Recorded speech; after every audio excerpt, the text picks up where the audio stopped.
It's not jumping to a large assumption saying that you literally were integral in saving my life, because when I came here, you knew my story. I'm not going to get too much into it, but everyone knows my story. If I kept on going that way, I wasn't going to be alive for much longer, right? Everyone had this joy, and I just like, man, I got to try to get some of this. This is amazing. Just seeing all the joy in everyone's face. And so I cooked for such a long time. I think it was like 9 years. And you had asked me a couple times, just come in, be a prop, right? Living prop. And so I was like, all right, I'll do it. And I joined and went through the practices, and I'm just hanging out in the background. I don't want to be noticed, just leave me alone. And then the next year comes, and all right, so I get the chance to be a disciple. And I met this amazing group of people, these men, that I am so glad just to call my brothers, because I didn't know what brotherhood was like until I met these guys.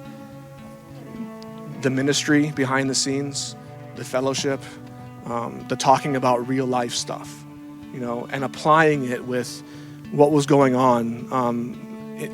on stage, because people say the Bible is a living word, and you prove that to be the case, showing people what the Bible looks like. I will take you to him when there is no one else around. I will kiss him, and the guards will know exactly who to arrest. I didn't have any acting background, but then again, like all of us, you saw something within us that we did not see in ourselves.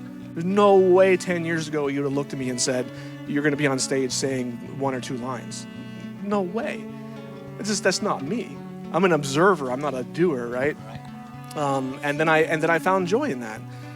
And then talk about not being, like Carlos said, not feeling that you're good enough to be in a role.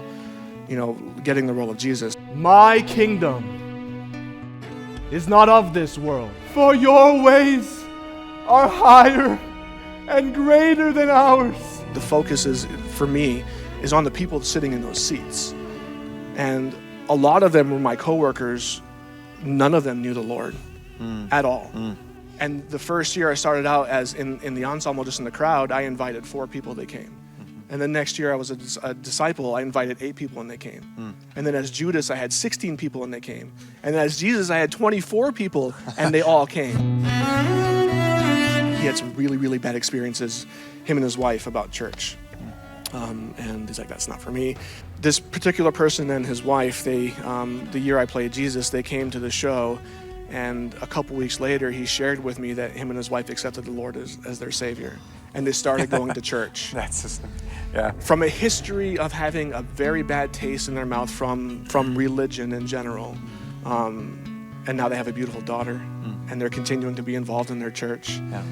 To me, that was worth anything that I went through the small amount of time that I was involved in your ministry, seeing their lives change forever and the lives of their daughter change forever, and their family members that they're ministering to now with this boldness they've never had before. and they see the change on their face, and they're like, like me when I was cooking, I want what they have. Go into the streets, into the public square, into the side roads and alleys, and out in the country.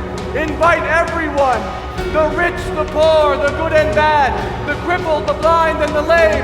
Invite them all. My house must be full.